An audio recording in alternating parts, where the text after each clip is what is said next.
Welcome, Geetha, Siddharth, whoever's joining, Sankat. Drop me a message and let me know where about in the world you're joining me from. Boost your energy, yes. Digvijay. Super. So I'm super excited about today's live session, and I'm going to give it a few minutes for everyone to join. Give me one. Okay, sorry about that. So thank you very much everyone for joining. Today is going to be a super exciting session. Last week, or about 10 days ago, I posted a creative that said 5 signs to know whether you're in love with a narcissist. And the response to that creative was absolutely phenomenal. The amount of people who reached out to me talking about how they're in a relationship with someone who is just not emotionally present, someone who blames them for every single thing. And the queries were so phenomenal that I realized I had to get someone in who knows the subject better than anyone else. So I reached out to a friend, Marissa, who I met at Mind Valley University in Pula last year, through another colleague, Niraj Mike, who will be speaking to us on Friday about breathwork. But Marissa is truly, she's an Amazon best-selling author. She's truly a remarkable person. And I had the pleasure of listening to her in Pula. And when you listen to her and you listen to the clarity of her voice, the pinpoint precision in her ability to understand what are your subconscious blocks that are preventing you from manifesting anything in your life, you truly realize why she is one of the foremost leaders in hypnotherapy, in personal transformation, in psychotherapy. She is what we call an influencer to many influencers in the world, and I'm going to be super excited to be having a conversation with her today. So we're going to be talking. If you have any questions, please write them in the comments section below. It's going to be a truly enlightening conversation about how do you remove blocks that are preventing you from attracting abundance in your life. How do you cultivate a relationship with yourself? If you're in a relationship with someone who's not emotionally present, what do you do? How do you heal yourself from that? What is the difference between narcissism and self-love, and so many more things? So I'm thoroughly excited to be having her on with this. How do we get out your comfort zone is probably something we can ask her. You know, procrastination and motivation is a problem that we face every single day. So as soon as Marissa jumps on, we will I'll get her on immediately and we'll be able to chat. But if you have any questions, just keep shooting them down. Remember, if you want to check out more information about Marissa, you can go to her website. It's marissapeer.com, and she's got tons of free hypno courses, tons of free meditations. Her new Meditate with Marissa series is absolutely powerful. In the last 1 week, I've listened to almost 4 or 5 of them that helped me really reprogram my mind. And when I heard it in person, it was probably one of the most transformational experiences, because I understood how the power of our words can really sabotage anything that we're trying to manifest. And that's what she's going to be putting a little bit of light on. So someone asked about money blocks. Absolutely, we're going to be talking about money blocks. I'm just checking who sent us a request. So as soon as we get a request from Marissa, we will get her on. But she will be talking about how do you reprogram the mind around love? How do you reprogram your mind around these blocks with money? How do you heal your relationship with yourself? How do you reprogram your mind using words? Hey, how do you heal your relationships? You know, what do you do if you are already in a toxic relationship? You know, what are the choice of words? How do you reframe things? You know, I'm someone who works with I work in a specialized area of child psychology called schemas, and schemas teach us about these subconscious blocks. But I'm going to be very interested in Marissa's understanding of whether we really need to introspect and understand what our inner child trauma is before we go into trying to reprogram the mind. Okay, so just giving it a few seconds. There are a few who've joined. Oops. So everyone, there's some interesting questions coming. I'm just trying to make a note of that. And yes, so quite a few people have joined us today, and I'm super excited about this. So in a few minutes, and there's Marissa sent us a request, so let's get ready to welcome her.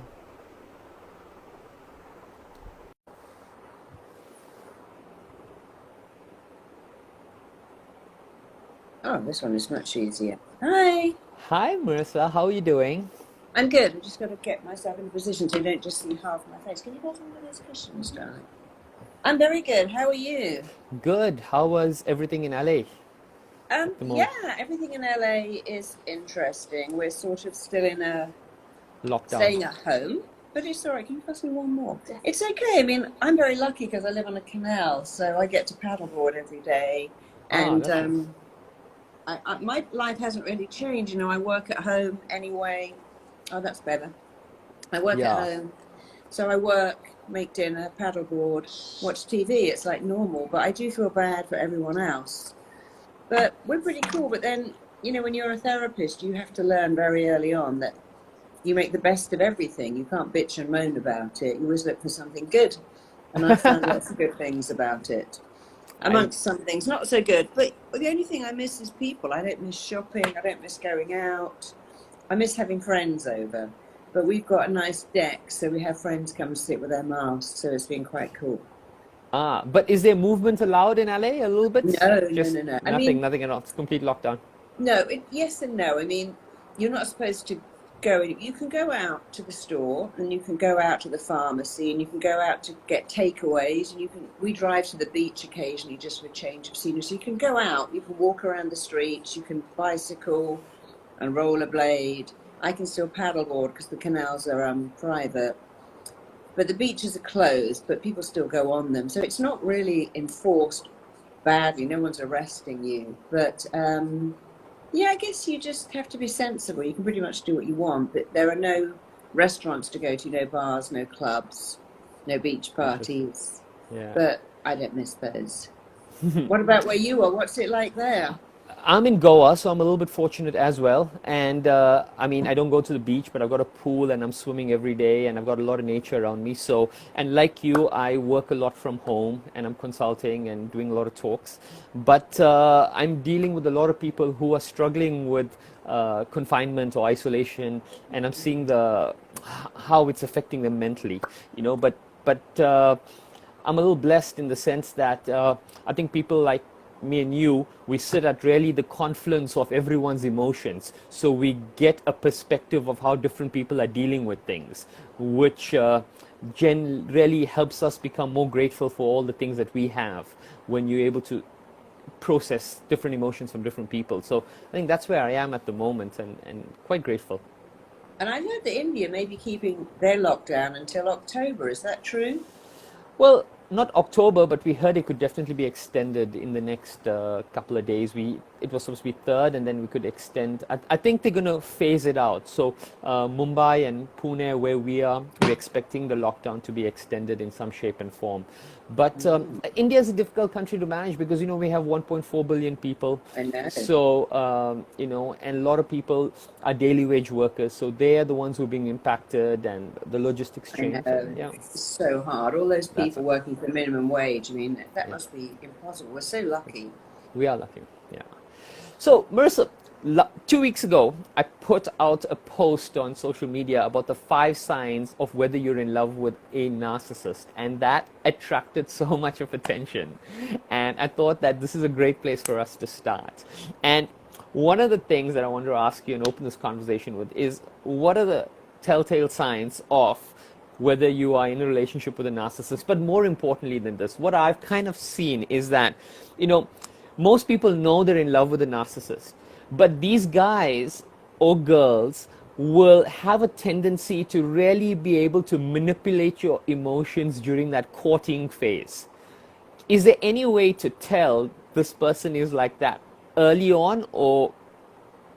Yeah, I mean, a narcissist is always going to be all about them. So the biggest giveaway to a narcissist, they are never wrong. Never, ever, ever wrong. It will always be someone else's fault. They would never go, you know, honey, I really messed up today, or I handled that really badly, or I lost it today, I'm so sorry. They can't do that. They will say, I lost it because you made me, or my boss made me, or the weather made me. They can't admit they're wrong, because in their mind they are never wrong. You have to remember that narcissist is all about him, or indeed her. There are many, many, many women who are narcissists and make the worst mothers. So first of all, they never admit they're wrong. And secondly, even harder is they don't get better. You know, I've trained 4,000 therapists all over the world. RTT is an amazing therapy. We've taken people who thought there was no hope and fixed them. But I say to most of my people I train, I say, don't bother, because it's just too difficult. Recently, I worked with someone, she had 4 children. They were so damaged, all 4 of them, because of her. And her husband was desperate, so he brought them in. I worked with each of them separately. One had a little girl, one was anorexic, one was bulimic, one of them was self-harming, and the other was a complete introvert. And I did amazing work with them, and she was so furious about it. She said, you're just ripping me off. And she banned them all from coming back to have therapy. That's what a narcissist does. So they won't get better. If you're in love with a narcissist and you think my love will fix them, I can care for them, nurture them, love them, show them, they don't get better. And not only that, they make the worst parents. So if you're in love with a narcissist, think about the children you might have with a father or mother who is never wrong, who criticized them. The children I saw, one of the mother said to the daughter, I can't believe you're so ugly when I'm so beautiful. I'm so embarrassed I've got an ugly daughter. She told her husband he wasn't good looking enough for her. And this was a daily saga. Another one of my clients, I worked with this guy who had a mother who was a narcissist with a capital N, and she was so awful to him. And I said, listen, she's not going to change. You have to change. You have to not let it in. She's throwing barbs at you, and your choice is to let it in or not. So I did some work on him, and he went to visit her, and as he left, she said to him, I hope you die and get camped. She went, Mum, even for you, that's a bit hardcore, don't you think? And he said, I just laughed and thought, I'm not going to let that in. This is not about me. It's about, he said, but if I hadn't seen you, I'd have been on the floor with that remark. So everything is about them. Their meanness is about them. They're unhappy people who think everyone is wrong in the world except for them. And if everyone is wrong in the world, but then the world has to change, they don't have to change. You have to change. And so that's impossible, because we all know we can't change anyone except ourselves. I can't change you. Yeah. I can't change my country, my community, my village, my family. I have to change me. But where a narcissist is from is, well, there's nothing wrong with me. You better change. And so narcissist partners in the beginning of the love thing, they try so hard to be nice, to be good, to show them how good they are.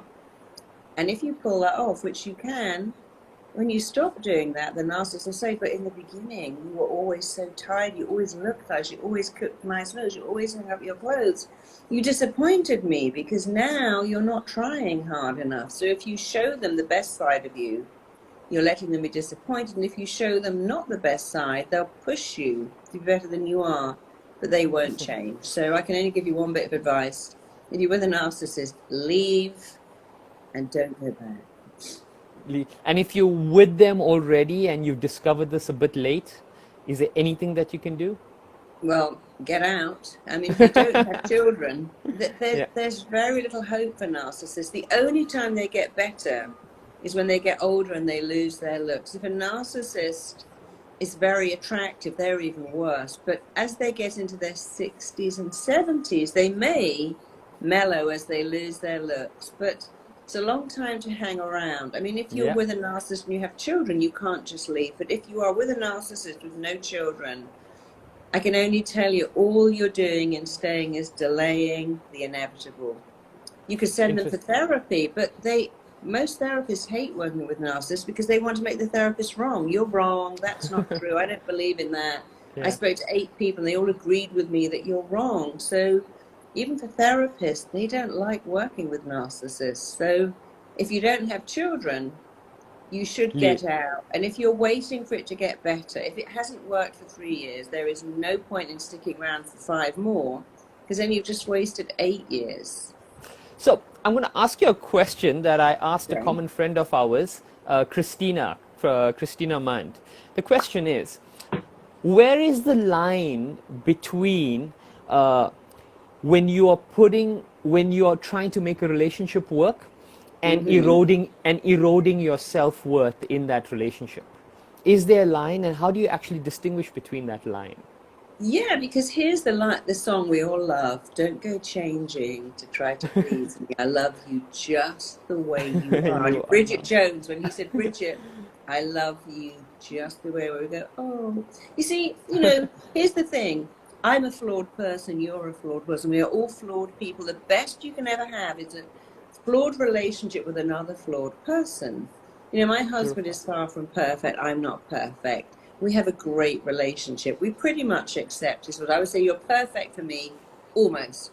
And it's a little running joke and I sometimes say, if you could be a better husband to me and I could be a better wife to you, and we discuss what he could do to be a better husband. Silly things like not putting dishes full of food in the dishwasher, like, not being so untidy, because I'm tidy, he's untidy. But, I love him, he loves me. We kind of work it out. So you're flawed, your person is flawed, and you're going to have a flawed relationship, and that's okay. Where you draw the line is where you are trying to be perfect, you're trying to be better. It's fine to show the person your best self, to make an effort, to go to the gym, to put on nice clothes, to think, you're really annoying me about that, but I'm just going to swallow it because it doesn't matter. It's fine to do that. It's not fine to lose yourself, to become someone you're not. And the biggest problem is when you pretend, I'm going to pretend I'm great, I'm perfect and cool and laid back. And Demi Moore recently said that she used to have threesomes with Ashton because she wanted him to think she was this cool, groovy woman. And she said it wasn't even her, but she put on an act. When you put on an act like that, now you don't even know if they love the real you or the act. You've really messed it up.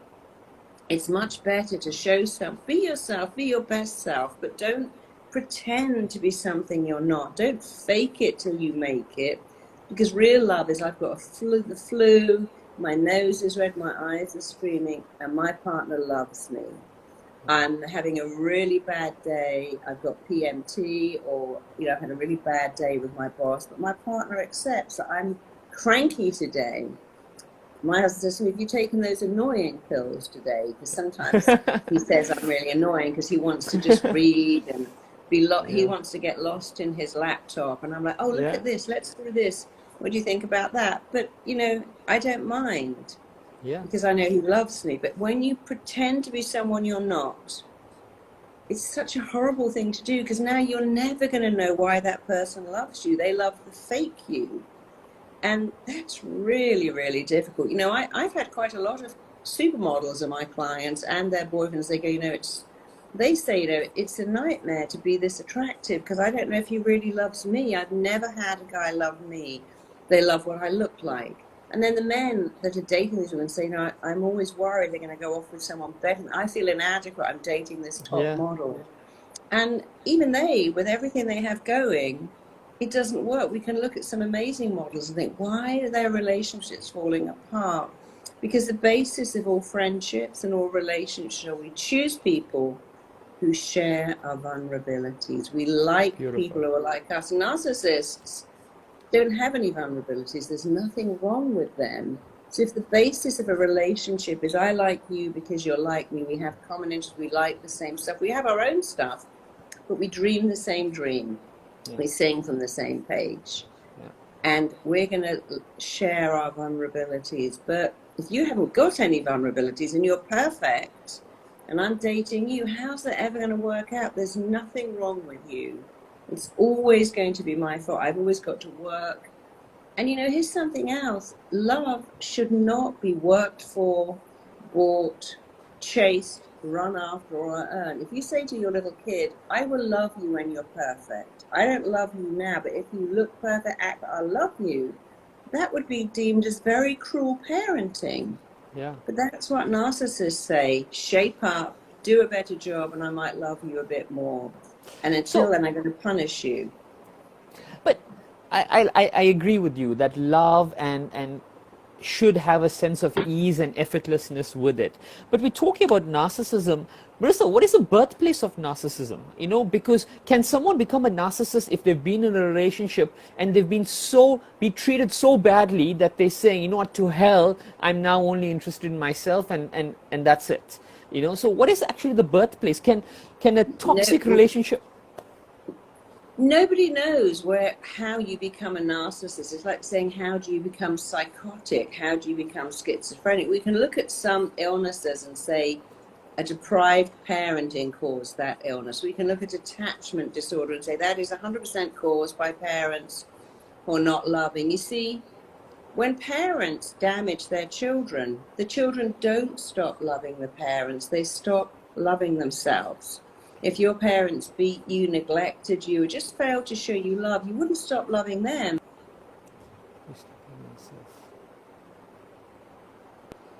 I think I might have frozen here. They would have you believe that everything is fine with them, it's your fault. So there are some strange behaviors that, like multiple personality disorder, we can track that back to abuse in childhood. Body dysmorphia, we can track that back, but no eminent scientist or doctor has yet been able to understand where narcissism comes from. They seem to be born rather than raised, because the narcissists I've worked with come from very loving families, and actually that is a bit of a clue. They aren't neglected, they are so worshipped and adored, and they expect that. And we've seen something happening in China like that, where you can only have one child. So the one child has got mum, dad, grandparents that worship this one child. They keep that. It's called the little emperor syndrome. And when they go to have a relationship, they're not good at sharing. They're not good at giving, just taking. And so if you were looking to track where a narcissist comes from, it would be actually an indulged childhood, not a neglected one. And that's what they expect for the rest of their life. So it's kind of born from some level of entitlement and not necessarily huge entitlement and not necessarily trauma. Interesting. So Marissa, So go ahead. No, I'm done. That's fine. I was just yeah.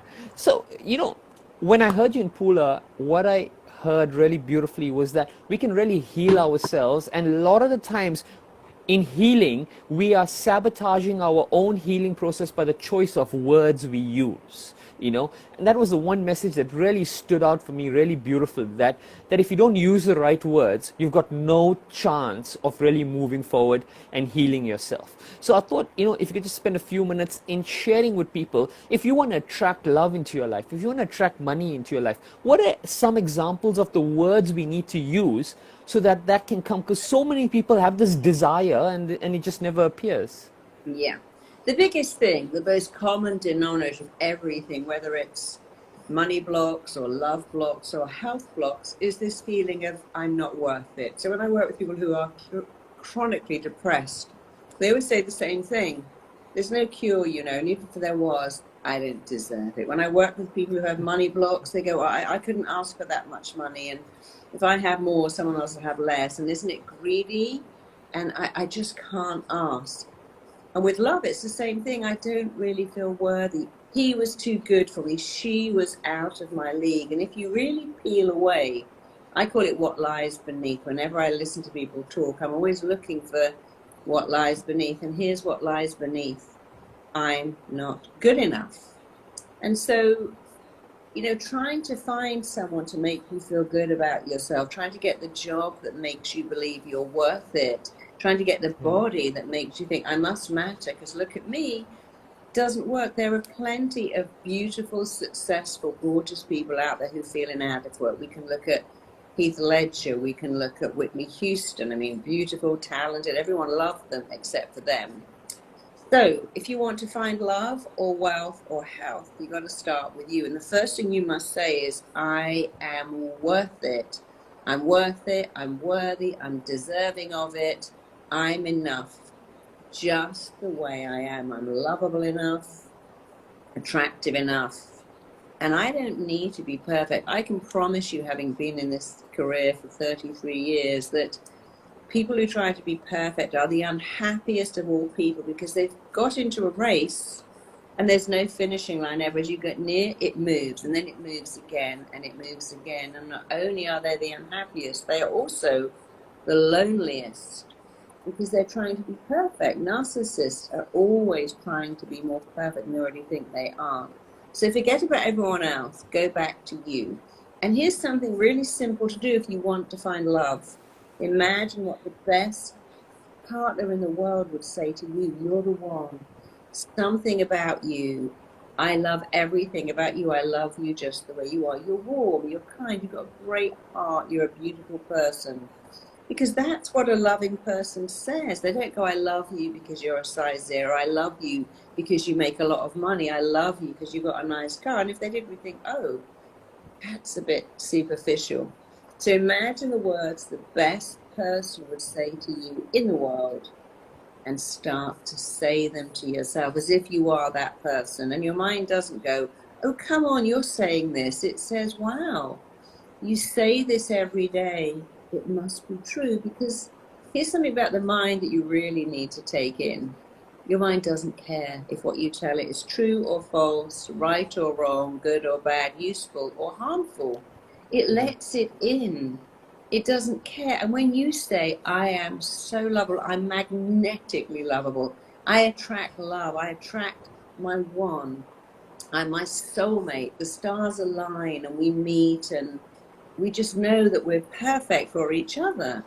Your mind doesn't go, oh, come on, you're making this up. It lets it in. It neither knows nor cares where those words come from. And so many of us go, yeah, I need a great person to make me feel I'm lovable. I need someone to love me, and then I'll know I'm lovable. But if you find someone that goes, yeah, I'll take that job, I'll make you feel lovable. Now you've given them the job of making you feel lovable. You know what you've done? You've allowed them to take that away anytime they like, because you've given them the power to make you feel lovable or not. Or say, I'll die if you leave me. I can't live without you. If you decide to make yourself know you're lovable, that will never leave you, ever, ever, ever. And interesting, people who've had love have a template for love. You'll often find that people who've had a great relationship, if the partner dies or leaves, they have another one almost within a year, because they have a template. Yes. They know what it's like to receive and give love. It's the ones who never have love and keep searching and it never works because they haven't got that template. Give yourself the template today. Just keep saying, I am lovable. You know, no baby is born saying, I'm not really lovable. I haven't got any teeth. I've got these fat legs. I've got no hair. My eyes are wonky. Babies believe they are lovable. Absolutely. And it's very important for you to believe it too. Yes. Marissa, I'm actually testament to what you've said, because, you know, I was listening to you and I remember you saying that there was a time in your life when you took a decision that when I walk into a plane, I'm never going to turn right again. I'm always turning left. And you said that when you believe that you deserve that, it will manifest. Yeah. And after I heard you, I said that same thing. I said, I deserve to only walk left. And from that moment, I have never walked right. You know? Yes. But I wanted to ask something. You know, oh yes, please. I was just with money. You know, when you're a coach and you should really practice saying your fee, because how much is it? You go, it's $200, and you look away. They know. You have to practice saying your investment with me is $500, and it's the best money you've ever spent. But if you can't say that with confidence, then no one else will say it. You have to believe it. If you're a salesperson, you have to really train yourself to say that figure without blanching, without going, I know it's a bit expensive, but this is what you get, or, well, I could reduce it. Don't do that. You can always, if people say, you know, I'd love to work with you, it's out of my league, you can always go down. But if you start low, you can't really go up. But you have to practice saying what you think you're worth, stating what you think you're worth. You know, I was working on a television show years ago, and they gave me this beaten up phone, And I said to them, I'm really sorry you think that's what I'm worth. I'm a little bit upset that you think that's all I'm worth. And they went, oh, that's a mistake. And they went, go out and get Marissa a brand new phone. Now, I wasn't rude. I didn't cry. I went, I'm really surprised you think that's all I'm worth, this second-hand bashed up phone. And they immediately got me a brand new, but I wasn't rude about it, but I knew I deserved better. When you know your own worth, when you elevate your sense of worth, the whole world joins in. And when you lower it, they do that too. So, Marissa, what is the relationship between knowing your self-worth? Can you know your self-worth, feel I am enough, feel I'm worthy, feel I'm capable, but also have a little bit of doubt? Or is doubt completely, because I work with Olympic athletes, and even if they're number one in the world, they step onto the field with perhaps an iota of doubt. So, what is that relationship between those two? Yeah, I mean, that's so true. I work in television a lot. One of my friends, who's the head of a major network, says people who are brilliant always have doubt, and people who are not always think they're amazing. And so the most successful artist, the most successful actor in the world will have doubt. And last year, 2 years ago, this mega famous actor called me and said, oh, I'm so honored to speak to you. I'm like, you're honored? I think I'm honored. He said, I want you to come to my house and do a session. And he sent his driver, and off we went. And I kept thinking, who am I? Who am I to go and work with this legend? And then I went to this incredible house. It was extraordinary. And I sat in his office, and I still kept thinking, this is bizarre. This is one of the most famous actors in the entire world. And he's asking me to help him. And I had that doubt. And most of us will have a little bit of doubt. But here's the difference. There's only one difference. Successful people have doubt. People who fail have doubt. People who fail go, oh, no, I can't do this. And people who succeed go, well, I don't know why they want me, but I'm doing it anyway. It's what I call the bounce back factor. Many times when I've been asked to work on TV shows, I think, who am I? Writing books, who am I? Standing on stage, who am I? But remember what Nelson Mandela said, who are you not? You're supposed to shine your light. So I would say it's okay to feel the fear, but don't let it stop you. You've got to feel it and keep going. We all have moments of doubt, and I see the most extraordinary talented actors, singers, songwriters. They always say, I don't know how I did that. Must have been luck. And they too have doubt, but they keep going. It's the only difference. We all have doubt. Are you going to let that define you and stop you, or think, well,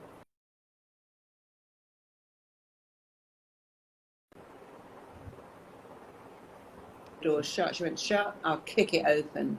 And I love that. It's like, no, you're not going to close the door down to me. And there are many people now, that beautiful gap model. Is it Chantal Brown, who's got vitiligo? The Amy Mullins, the Olympic athlete, who's missing her lower limbs. There are so many people now who are imperfect, who are really making it. And I love that. I love the fact that we no longer look at perfect people. We quite like people with flaws because we can relate to them. So how do you, if you're someone who's cultivating that I am worthy, I am enough feeling, and you're trying to cultivate self-love, where is your biofeedback on the areas that you need to work on in your life? That's a very good question. So first of all, the first thing you must do is look at your sense of self-worth, because that means what you think you're worth. Look at your self-esteem. Self-esteem means what I think of me. It doesn't mean what you think of me. It could be called your esteem. So self-worth, self-love, self-image, self-esteem mean what you think of you, and you need to elevate them. And it's not arrogance. People say, oh, I don't want to be big-headed. There's a difference between being a martyr and being big-headed, and the middle bit is what I call honoring yourself. So imagine this is a little seesaw. That's being a martyr. That's being ruthless and arrogant and a big show-off. And right in the middle is called honoring yourself. So you start by telling yourself all the things you're longing to hear. I matter. I'm significant. I'm lovable. I'm enough. I mean, it's not rocket science. If you just say those 4 phrases every day, I matter, I'm significant, I'm lovable, I'm enough. And then you can add in others. I have a unique gift. that I can monetize. I'm lovable, I've got all the loving qualities, and I can find someone who also has those qualities, and we can have a beautiful, loving relationship together. So that's where you start, and you build that and build that and build that by saying it every day. And then you don't think, well, I'm enough now. I can just lie on the couch and eat Krispy Kreme donuts all day because I'm enough. The opposite happens. When you know you're enough, you say, you know what? I didn't have to put up with this. So many women write to me and say, you know, I joined your I'm Enough movement and I left an abusive relationship. I never felt I could. He always told me nobody else would take me on with my kids. But one day I just thought, that's it. I know I deserve better. People say, you know, when I followed your I'm Enough movement, I went to my boss and said, actually, I really need a pay rise. I just researched my position in this company and I need a promotion or a pay rise. I deserve it. I'm ready for it. I'm worth it. So you can ask for more when you know you're worth it, but you ask for it from a place of, I've earned this. I deserve this. And when you know you're worth it, you know, I was working on a television show long ago with a very damaged celebrity who was so rude to everyone. And I said, oh, I'm sorry. I'm English. I don't allow people to speak to me like this. And I talk to everyone like that. I said, well, that's their choice. My choice is I don't allow people to speak to me the way you're speaking to me. So when you're ready to speak to me nicely, we'll have a conversation. And he was a bit taken aback. And he went, oh, yeah, okay. And he was always nice to me because I would always say, I'm sorry, I don't allow people to talk to me like that. I do that to everyone. Well, I'm not everyone. I'm me. And personally, I don't do it. You know, my daughter, when she was a teenager, I said, babe, I don't allow you to talk like that. She goes, all my friends do that. And I said, that's great. I don't allow people to talk to me like that. She says, Mum, you don't understand. All my generation swear. I'm like, great. I don't allow people to swear at me. And you just have to come back with your sense of self. And she understood that, and I understood her. I wasn't criticizing, again, you're so rude. I just said, I don't. And you see, this is what we do. We say to people, you make me feel terrible. It's all your fault. You've made me. And you have to stop that and go, I don't accept that kind of behavior. I feel very uncomfortable when you talk like that. You know, I've worked with many, many women who are beaten wives. And I've worked with others who said, well, if a man put his hand on me, I'd be gone. There's no way I'd tolerate that. And they never get hit because they already have this antenna of, I wouldn't put up with that for a nanosecond. And the ones that do put up with it, sadly, it's familiar to them. They've usually had abusive parents and they've never learned to say, no. You know, I mean, I'm working a lot with children and training them that one of the things you have children say very early on is, you're not allowed to touch my genitals. You know, when I used to bath my little girl, I'd say to her, no one touches that bit of you. Wash that yourself because that's private and no one is to touch it. And if only all children could say that. You know, I've just worked with a school in Kenya and they've had a 50% reduction in children being molested because the girls are saying, don't touch my body. You're not allowed to touch my body, with a sense of authority and certainty and knowing it's okay. And so it's all about you having a voice going, that doesn't feel comfortable to me. I'm unhappy with that idea. I don't feel good about that. I know you want to do it. For me, it just doesn't work. But you can do it nicely, kindly, fairly. So get a voice. And then, but remember, when you have a sense of yourself, you don't do less, you do more. You think, you know what? I could learn something else. I could elevate myself. I could get promoted. I could become a speaker. I could become a coach. I've got something to offer the world. The universe put me here. And it put me here with a unique gift. And it will support me in finding out what that unique gift is. So it's really important to have a sense of yourself. So, Marissa, for people who are in a relationship that is toxic, for people who are in a relationship where a partner is not emotionally available in that relationship, do you think having some level of financial stability is a key criteria in a person being able to find their own worth and rise up from that situation? Or can it be done irrespective of that? It's irrespective. It's all about saying, you know, I deserve. I remember many years ago, it was a silly thing, but I was dating someone long before I met my husband, and I just come back from holiday, and he called me and said, "Hey, I'm dying to see you. I'm going to come over tonight, and it's going to be really nice, but I got to leave at 11 o'clock because I'm taking a ferry. He was going somewhere." And I went, "Oh, okay, no, that doesn't work for me. Sorry, no." And he went, "Oh, am I being a bit rude?" I went, "Yeah." And he went, "Oh, you want me to take the ferry tomorrow?" I'm like, "Yes." And a bit like when you're dating, you know, I remember years ago, many years ago, this guy said to me, "Oh, why don't I come around and bring a pizza?" I'm like, "Because I'm not a student. That's why you're not going to come around and bring a pizza. Because I'm not 8. If I was 18, you could come around and bring a pizza, but I'm 38 and no." And it's like, you know, make a bit of an effort. And it's the same thing when women say, "I've dated, they've met this guy, I'm going to cook dinner." It's like, don't do that. Don't cook a lovely dinner for someone you've just met. I remember reading about Linda Ronstadt, and this guy met her. He said, "Hey, Linda, I'm going to come round to your house and you're going to make me dinner." And he turned up, she made him peanut butter and jelly sandwiches. Like, that's the most you're getting for that effort. And he went, oh, I should take you out. She's like, "Well, you can eat the peanut butter and jelly sandwiches if you want, or you can take me out." So he took her out. You see, we like people that have the elevated sense of, I'm sorry, there's nothing wrong with coming around with a pizza. There's nothing wrong with saying, "I don't have much money, so let me make a lovely picnic, or let me bring some food to your house that I've spent some time making and cooking and preparing." But turning up with a McDonald's when you're 35 is just saying this is all you're worth. And men love women who go, "You know what? I'm worth a bit more than that. I deserve more than that." It's not about being greedy. It's not about buying stuff. It's about the effort. You know, if you come home with a bouquet of flowers for your partner, or you go and pick some wildflowers every night and just bring 3, you get the same feedback because you made an effort. It's the effort that matters. It's not about the money.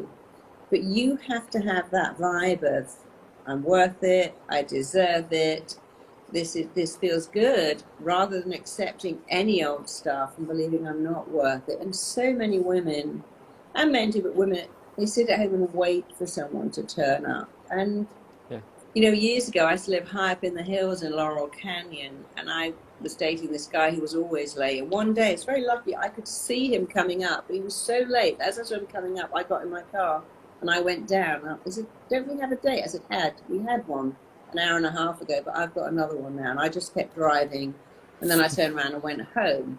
But he never did that again, because it was like, I'm not going to wait an hour and a half for you to turn up. And I didn't believe I was worth it then, but I still faked it. And it's a really good thing to do. Fake your sense of self-worth, and then it will become real. Marissa, you're saying this, and I have, you know, and I'm mindful of your time, but I have to ask this question. What advice do you have? Because there's so many guys out there who look for people or look for partners who they can fix, you know, who maybe not financial. So, and they have so much of insecurity around finding a female who is strong and capable and at the same level, if not higher than them. They just cannot deal with that. What's your advice to guys who are looking for people to fix in their relationship because they get their strength from that? Yeah. So if you take someone and fix them, they will, when you fix them, they will leave you because they don't like the obligation. I was some broken little bird, and you took me in and you put me back together again and made me something amazing. But now I want to be with a guy who says, "You're amazing." Not, it's like that song, "Don't You Want Me, Baby?" Where I met you and I was you were working in a cocktail bar when I met you. I took you and I made you into something better, and now you don't want me anymore. So if you take someone who's broken, and women do that too. I like to find broken guys, and I become mummy, and I look after them and I nurture them. And it's like, but now they don't want to have sex with me. You're not supposed to have sex with mummy, and you're not supposed to have sex with daddy. When you take someone and fix them in a maternal or paternal way, "Let me fix you," then they like that very much. But as soon as they're fixed, they won't have any sexual desire for you, because they want to be with someone who sees the new them. It used to be a great expression in America: "A man owns," a man owes his success to his first wife, and he owes his second wife to his success. And what that means is if you put your partner through law school or medical school, pay all the bills, they love it, and when they make it, it's like, I feel so obligated. Why don't I just find someone who goes, oh my God, you're a Beverly Hills dentist, I love you. And it's a funny little joke, but it says a man owes his success to his first wife, and he owes his second wife to his success. And that's probably a little stereotypical, but there's a lot of truth in that. If you build someone up from nothing and make them, especially men, but they don't like the obligation. You always see them as that broken person that you fixed. And so they want to leave you for someone that sees the new person. It's a bit like if you were obese and your partner put you on a diet and got you, and you lost a ton of weight and looked really hot. You want to find someone that only knows you as really hot. Yeah, but I loved you when you weren't like that. And you should love someone just the way they are, but the fixing, you're putting all your energy into fixing them when you should be fixing. You fixers get all their needs met by fixing. They look at the world and go, the world isn't fair and I need love and warmth and care. I'll go and give that. I'll go and give that to other people, and they do a really great job. But there's no balance because they give it and they don't receive it. And a lot of therapists do that. There's a high percentage of nurses who have this calling to give what they are lacking so much. And it's great to give if you can also receive. If you can give it and not take it back, then you are completely out of balance. When you give a breath, you receive one. When you receive a breath, you give one. You can't just give a breath and not take one. And you can't take a breath and not give one.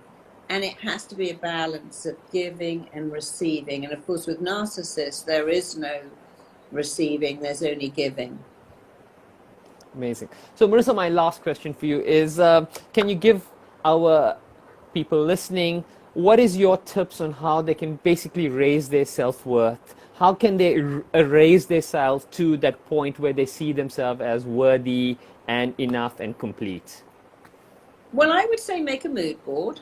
Just you call it a vision board, I think you make a little vision board of what you want. Is it love? A picture of someone putting a ring on your finger, a picture of you on a honeymoon? Is it a career? You can have everything on that mood board, a picture of the kind of health you want, and then write on it every day and look at it and go, this is me, I'm attracting this into my life now. You can never go, next year, in 3 years, I'll have that bikini body, next year I'll be rich, in 2 years I'll be a millionaire, because the mind isn't very good at future pacing and it likes now. So make a little vision board and then write on it, I am the best coach in my area, I'm the most successful salesperson in my team, I am the most lovable, magnetic, gorgeous person, I'm attracting money, I'm magnetizing wellness and health and lovability, and say it every day. Many years ago, I was writing a book and I couldn't get this book published. And I sat at home and my publisher had said to me, I was putting on a speaking event and I hadn't sold any tickets and I cancelled. My publisher said, oh no, I've got Google and everyone coming to that event, HarperCollins, Penguin, can put it back on. So I gave all the tickets away and put it back on. And I could have spent that whole night planning it, but I made a vision board, and the vision board had pictures of me getting a best-selling book deal, going on a cruise, taking a hair balloon over Egypt, everything. And I cut out the best-selling book list, which is exactly what the guy who wrote Chicken Soup for the Soul did, and I put my name on it.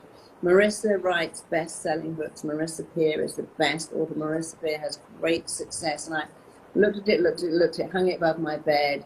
Next day went off and gave this talk. I actually completely forgot to give people a break. I just opened my mouth and went blah, blah, blah, blah, blah, blah, blah, for the next 6 hours. And suddenly realized, oh God, I haven't even given them a break. But when I finished, HarperCollins came up and offered me a huge book deal. Google came up and said, please come and speak. Everything I imagined happened. And later on, I looked at that vision board and I realized that everything on that, even taking the hot air balloon over Egypt, getting married to the most amazing guy, everything I put on that became true. Because if you can see something, you can achieve it. So do a vision board. Even on your phone, you can go to places like, I've forgotten that site where they have pictures, some is it Pictionary? Pinterest. Yeah, make one on your phone. But the biggest thing is when you look at those pictures, look at them and go, I'm worth it. I'm attracting this into my life. And remember that the law of attraction says you can attract anything, but you do have to work for it. If you want to attract a great relationship, you can't sit at home watching TV. You've got to go to Starbucks, you've got to go to the gym, you've got to go to the car wash or somewhere where guys are. And the same thing with guys, go where women are. If you want to attract a great business, then go to some seminars, go to places, hang out with people. But trying to manifest this while sitting on the couch, you got to do both, manifest and go out and make it real. And if you have that vision board, all the belief system the vision board will bring up in you, there are so many books, so many YouTube videos, so many TED Talks that help you, but you have to take action. People think, I'm waiting for motivation. Motivation, go, hey, here I am, I'm knocking on your door. Motivation happens when you start. I'm never motivated to go to the gym or indeed to write. But if I start, I become motivated. So believe in yourself. Phenomenal self-belief married to action will make you unstoppable. But you do need to have both. You know, I have a saying that I made up, and I love it that people now quote, because I'm always quoting other people's sayings. So I was very pleased when someone started to quote mine, and it is, belief without talent will take you further than talent without belief. But when you have both, you're unstoppable. That's amazing. Absolutely amazing. This is beautiful. So Marissa, where can people sign up for your courses? Are there courses that they can do online? How can they get in touch with your work? Can you give us some of your details and guide them in the direction? Yeah. If you go to marissapeer.com, then we have a ton of stuff we give. We have free audios for love blocks, money blocks, health blocks, success. They're all free and there's no catch. We don't ask you for your credit card. We love giving stuff. We've got one on building your immune system during this current situation. So marissapeer.com, lots of free stuff. If you want to train and do what I do and become an amazing RTT therapist, and no therapy background is required at all, go to rtt.com. If you want to find a great therapist that I trained, go to rtt.com. And if you want to know how to be enough, go to imenough.com. And then on YouTube, I have lots and lots of free videos featured on Instagram as well. And I'm so lucky. My name's Marissa Pierre, because you can always find me. And there's tons of free lessons, I guess you call them lessons, on YouTube and Instagram. Perfect. Marissa, this was an absolute delight and pleasure having you. Thank you so much for your time. And I hope you have a wonderful day ahead, and give my love in regards to your family and your daughter and your husband. And thank you so much for being with us. You're welcome. Thanks for inviting me, and thank you everyone else. Remember, don't just listen to this, do it. Practice. Yes. Thank you, darling. Take care. Bye. You. Bye. Perfect. To everybody who joined, thank you so much for listening. That was absolutely sensational as an interview. There were tons of questions. I'm going to try to have this recorded and edited and put out there. But remember, like she said, like her closing statement was, don't just listen, go out there and practice. And Marissa literally changed my life, because she showed me how to use words to reorientate my life. She gave me belief, and because of her, things have moved in the right direction. That was the reason why I wanted to get her in here today. Go and watch her talks, do her courses. I invite you.